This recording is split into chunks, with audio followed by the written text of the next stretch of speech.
itu tenggelam di perairan kelautan Indonesia. Dan tragedi ini bisa dibilang tragedi terburuk yang pernah terjadi di kelautan Indonesia, yaitu tragedi tenggelamnya kapal Tanpa Mas II. Kapal Tanpa Mas ini tuh tenggelam pada tanggal 27 Januari tahun 1981, di mana hari itu adalah hari yang memilukan di perairan Masalembo, Laut Jawa. Kapal yang awal mulanya bernama MP Great Emerald atau bahasa Indonesia itu kapal motor, diproduksi tahun 1956 di negara Jepang. Kapal ini berjenis kapal Roro yang di Indonesia itu digunakan buat alat angkutan sungai, danau, dan penyeberangan selat. Dan juga bisa mengangkut penumpang, mobil, truk, dan lain-lain.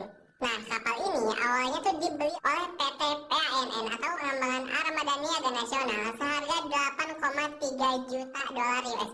Hingga akhirnya kapal ini tuh dibeli oleh PT Pelni. Dan sekarang kita masuk ke kronologinya.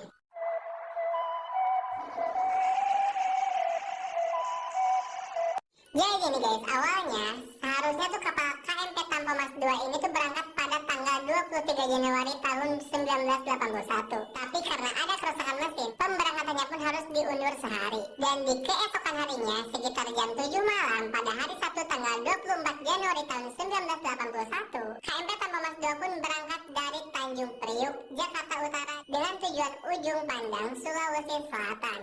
Perjalanan direncanakan memakan waktu 2 hari 2 malam dan diperkirakan akan sampai pada hari Senin, yaitu tanggal 26 Januari 1981. Dan kapal ini tuh dinahkodai oleh Kapten Abdul Ripai.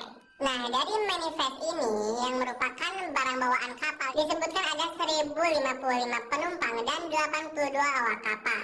Akan tetapi, desas-desus menyebutkan bahwa ada penumpang gelap. Jadi penumpang gelapnya itu ada 400 orang gitu guys. Dan diperkirakan total penumpang saat itu ada 1442 orang. Selain itu, kapal juga membawa 191 mobil dan 200 motor termasuk mesin giling sakai. Gila, kebayang banget itu beban bawaannya tuh beratnya tuh kayak gimana gitu. Pada 24 Januari malam, belum terjadi apa-apa pada kapal Tanpa Mas II ini. Yang terlihat ya cuman pemandangan Laut Jawa yang indah. Walau saat itu ombaknya lagi kasar banget dan cuacanya tuh buruk banget gitu. Dan di dalam kapal itu juga ada sebuah show di bar dengan penyanyi yang bernama Ida Farida dari band yang sudah disediakan di kapal. Di sini ada satu keanehan nih guys yang terjadi. Ada salah seorang yang menyanyikan lagu yang judulnya tuh Salam Perpisahan.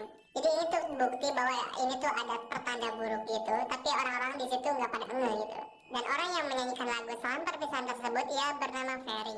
Dan sampai saat ini pun Ferry itu tidak diketahui keberadaannya. Jadi hilang aja gitu. Serem banget sih. Dan pada 25 Januari pagi semua masih normal-normal aja nih guys. Barulah pas malam harinya ketika kapal dekat dengan kepulauan Masalembo di Jawa Timur, mulailah ada hal yang sangat-sangat mengerikan dan hal yang gak biasa terjadi itu. Jadi tiba-tiba aja muncul asap di bagian mesin kapal nih guys. Dan peristiwa itu cuaca tuh sedang sangat-sangat buruk. Jadi cuaca tuh dalam kondisi badai laut yang hebat dan beberapa bagian mesin mengalami kebocoran bahan bakar. Serem banget sih. Dan penyebab dari asap itu ternyata berasal dari puntung rokok dari ventilasi kapal.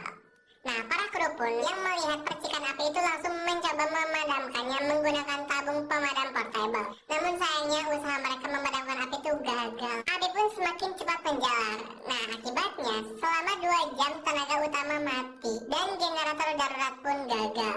Usaha pemadaman api pun gagal gitu guys, karena udah nggak memungkinkan lagi. Dan apinya tuh udah bener-bener besar banget gitu. Ditambah dengan bahan bakar yang ternyata masih terdapat di setiap kendaraan. Ya dari kendaraan mobil dan motor tadi gitu. 30 menit setelah api muncul, para penumpang diperintahkan untuk naik ke dek atas untuk segera menaiki sekoci. Namun sayangnya hal ini berlangsung lambat karena cuma ada satu pintu untuk menuju ke dek atas. Bayangin aja itu ratusan orang berdesak-desakan cuma satu pintu. Aduh, kebayang banget sih. Dan ketika beberapa orang sudah naik ke dek atas, para ABK atau anak buah kapal tidak ada yang ngasih tahu di mana arah dan lokasi sekoci. Bahkan katanya nih guys, ada beberapa orang yang mengatakan bahwa ABK-ABK ini tuh dengan egoisnya menurunkan sekoci untuk diri mereka sendiri. Oleh sebab itu, evakuasi para penumpang pun berjalan dengan sangat-sangat kacau. Jadi nih guys, dari 6 sekoci itu masing-masing ternyata kapasitasnya tuh cuma untuk 50 orang. Maka gak heran ada penumpang yang nekat langsung terjun bebas ke laut, sementara yang lain ketakutan menunggu pertolongan selanjutnya. Aduh, kebayang banget sih. Ini apinya tuh udah sangat parah sih pastinya. Kapten kapal Abdul Rifai sebenarnya pengen bawa kapal itu ke pesisir pulau. Namun baling-baling dan mesin kapal yang nggak berfungsi secara normal itulah yang membuat kapal tuh terombang-ambing aja itu di lautan. Dalam keadaan kebakaran seperti itu. Aduh. Ditambah cuacanya yang sangat-sangat buruk. Hingga akhirnya kapal tanpa mas harus melemparkan jangkar di tempat itu. Beberapa saat kemudian asap hitam mulai keluar dan nggak lama kemudian muncul suara ledakan dari dalam kapal. Pada tanggal 26 Januari pagi, dilanda hujan yang sangat deras dan api pun mulai menjalar ke ruang mesin di mana di situ juga terdapat bahan bakar. Akibatnya di tanggal 27 Januari pagi hari terjadi ledakan di ruang mesin dan membuatnya dipenuhi oleh air laut yang mengakibatkan kapal tanpa mas ini miring 45 derajat guys. Hingga akhirnya pada siang hari di tanggal yang sama sekitar 30 jam setelah percikan api pertama, KMP Tanpa Mas 2 tenggelam ke dasar laut Jawa untuk selama-lamanya bersama 288 korban tewas di dek bawah kapal. Dan Kapten Abdul Rifai juga termasuk yang terakhir meninggalkan kapal karena ia berjanji akan tetap berada di kapal saat detik-detik terakhir. Tim penyelamat memperkirakan ada 431 orang tewas dengan 143 jenazah ditemukan dan 288 orang hilang bersama kapalnya. Dan dengan total 753 orang berhasil diselamatkan. So, aku udah nonton video beberapa saksi yang mengaku saat kejadian mengerikan itu. So, aku akan taruh linknya di bawah, kalian bisa tonton, miris banget sih. Dan aku salutnya tuh sama kapten kapal. Kapten kapal yang bernama Abdul Rifai ini tuh dia benar-benar peduli banget.